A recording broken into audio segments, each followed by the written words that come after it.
Welcome back to Traumatic Impact Outdoors, Episode 2 of Spring Gobbler. I'm Jordan Welch. With me as always is Jared Smith. We've been putting boots on the ground this past week, hunting these birds pretty hard. We've got some great encounters to show you. That's right. A lot of these birds we're encountering are still pretty henned up. But we were able to make it work to our advantage now and then. As always, we're going to show you guys the highs, lows, our victories, and our defeats. There's not a whole lot more I can say that wouldn't give the episode away, so let's jump right into the action.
May 2nd, about 6:30 in the morning. Me and Jordan just got off work, worked through the night.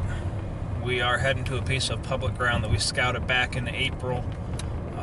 We got a group of gobblers that we think we got a pretty good pin on. There's a big ridge they roost on. They walk out that ridge above a pond, come down the ridge into a hollow, and follow that hollow out to private land. It's a little bit rainy right now, so we're hoping that keeps them out on roost until we can get out in front of them. Hopefully we can do that, get out in front of them, call them to us, and with any luck at all, we'll get 2 birds down for you. But you never know, it's always going to be interesting. Hopefully we can stay dry. We'll let you know what we find. Well, just got to our pull off. It is a torrential downpour, and just check the radar, which I will pull up for you. That's what we're dealing with. So we're just getting the tip of it so far, and we still got a long ways to go with that. Rain's starting to pick up even more. We're pretty much screwed for the day. There's Jared. Jared's not happy either. Nonsense.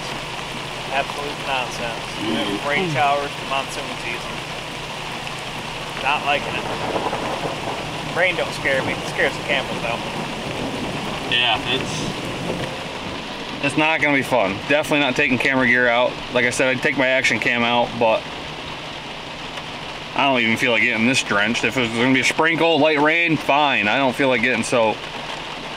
But there's a couple trucks, vehicles parked out here, and they're out there hunting.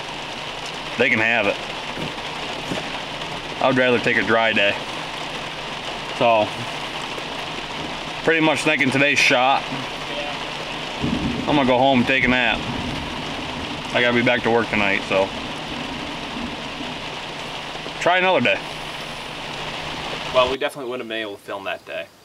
The weather report we had was calling for occasional rain showers. When we left work, it started to sprinkle. By the time we got to where we wanted to hunt, it was monsoon season in the tropics. Yeah, we had a tough time with that. We did a couple solo hunts after that for a few days. I went on my own up in Berrytown to Steam Hollow Game Lands. Jared hunted on his private land property and Warren Center Game Lands a little bit. Didn't have much footage to show for it. Had a couple birds answer us a little bit here and there, but as you'll soon see, I quickly found myself with no shortage of birds. It's Wednesday, May 4th, 2016. Spring gobbler. Just got out of work, 6:30 in the morning. Headed over to Berrytown Game Lands, which is where I was yesterday, next to my in-laws. Seen several birds, heard several birds. What I'm hoping is I can get out there, get set up in the one cornfield that the 5 Jakes and the Tom was, and just throw my hen decoy out there, set up, get my camera rolling and everything, and by 8:15 there should be birds coming out through there. They did the same thing to me last year. I would come driving through the game land about 8:30 and they'd already be out in that little cornfield, so I'm hoping to get a head start on them, get set up on them and have them come out and not even know I'm there. Not going to call very much today. Definitely not going to use my Jake gobble. I feel like that's a deterrent to these turkeys. So we're just going to keep that one in the pouch. So we'll get out here and hope we can spark one and maybe get one on film finally. So, see what happens.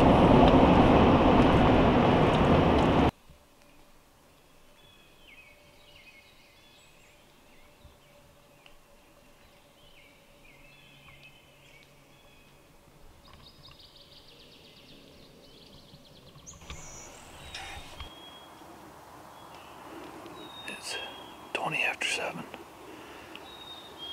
Just got set up in Berrytown. As I walked out into the cornfield though, up on top of the hill there was a group of turkeys, a couple toms. They booked it right into the woods.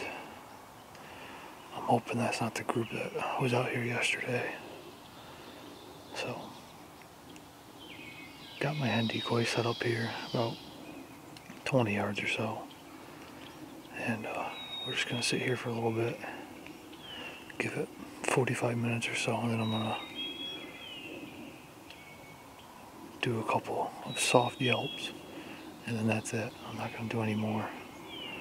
Hoping that get some turkeys to come out here and see if we can get one. So we'll see what happens.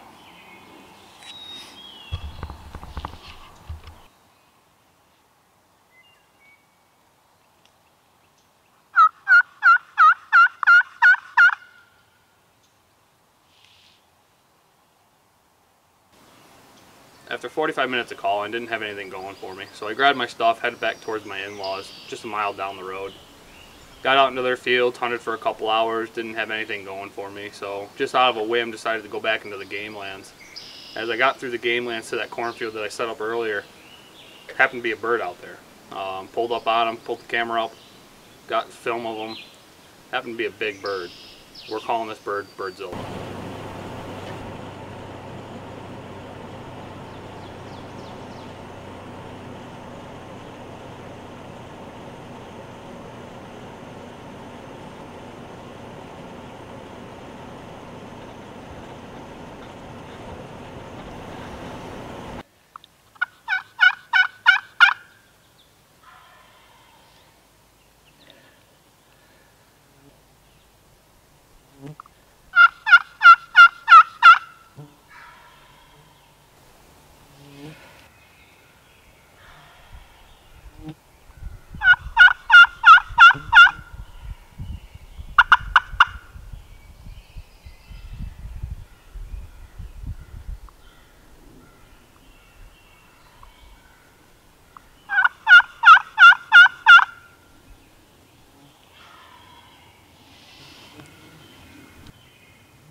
as you can see, I got good footage of that bird.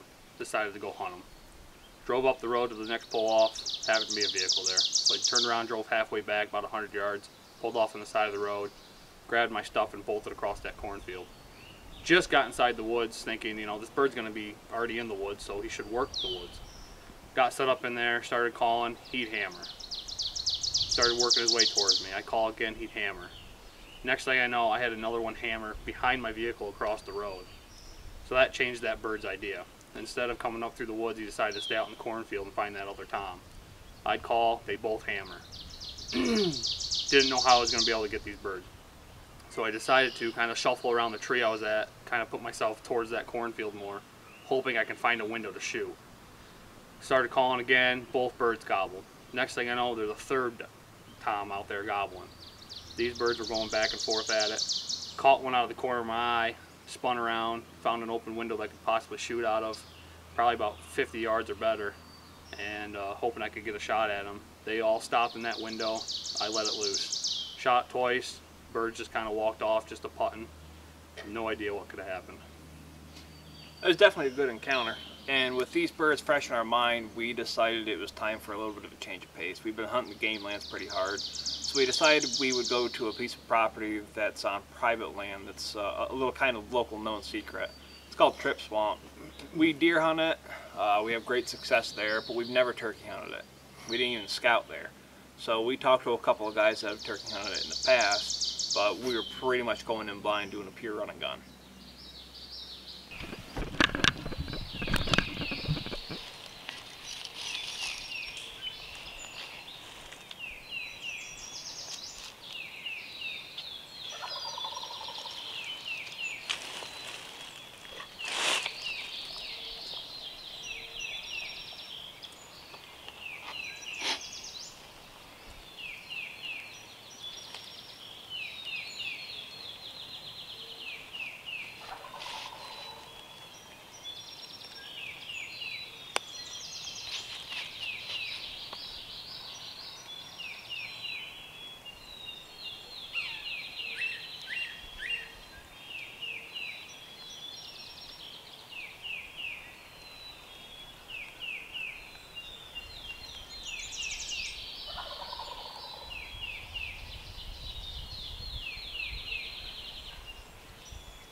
Alright, so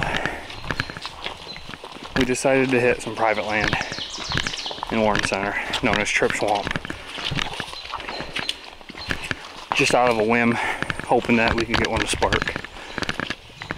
Got on top of Trip Swamp, started walking in.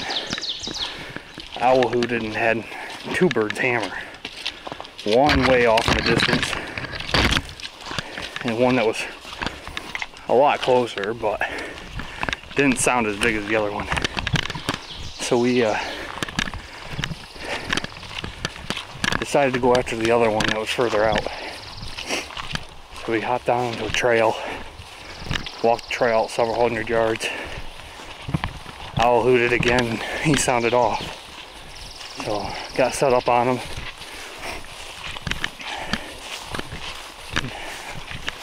Let him just gobble for a while. Called him a little bit. I don't think he was answering our calls, but he was just shot gobbling like crazy. But once the hens got off roost, they all just walked away the opposite direction. So come to find out, we were sitting on the other side of a pipeline with a fence. So we didn't think they were going to come across that at all. But now we're headed back to the car. We're going to hop up into the game lands and see what we can get going. So let's see what happens. Well, we decided to do a few more hours and a bunch more miles of ridge running out in the state game lands. We just really couldn't get anything fired up out there. So we made a game plan to go to another section of game lands that aren't really known by a lot of people to be game lands. It sits right between two sections of private property. On our way there, out in one of the big green fields, we spotted a bird. We started to film the bird a little bit, and Dylan made the suggestion, well, why don't we go ask the neighbor who owns that property if we can get permission there? Jordan said, well, why? Our woods are right there. It's like, why are we filming the bird then? Let's get up there. It's about 11 o'clock right now. It was a race to beat the clock. We had at least 3/4 of a mile to go to get around to get to where we could actually hunt this bird, if not more. You want to stop in action? Just be like, yo, we want to hunt this. Our woods is right on top of there. I know. Let's get up there. Well, as you can see, you just spotted a huge bird. Dylan's going to grab the buggy so we can save a little time. It's pushing noon right now. Not quite pushing noon, it's 11 o'clock. We're running out of time though, so we're going to get up there, try to get in front of that bird, bring him right in. He is huge, and he's on private land. So.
came down the road, we saw this bird out in the field. He was just behind Jordan and Dylan's property. So we got up in there as fast as we could, set up on him. Got him to gobble. He was a good 300-400 yards away. Within 5 or 10 minutes, we had him at 30 yards. Beautiful bird, did exactly what we wanted him to do. The shot wasn't the greatest. Dylan ended up helping me find him, and we got another shot into him. But great bird. Got 10-inch beard, 21 pounds, inch-long spurs, and I'm pretty sure those federal third degrees left a traumatic impact. Well, as you can see, that camera footage wasn't the greatest. From where Jordan was sitting, he could see me, but the bird was down over the bank where he couldn't see it. From where I was sitting, I could easily see the bird, but my camera sits about a foot lower than my eyes do, so while I could see the bird, my camera couldn't. We were still able to get the bird. Beautiful Pennsylvania bird, my biggest bird to date. That's right, definitely a 3-year-old bird. We'd like to thank you guys for watching us this week. Stay tuned for our 3rd and final turkey hunt episode. Should be up within a week. Be sure to like us on Facebook, subscribe to our YouTube page, and once again, thank you for watching Traumatic Impact Outdoors. Stay safe and good hunting.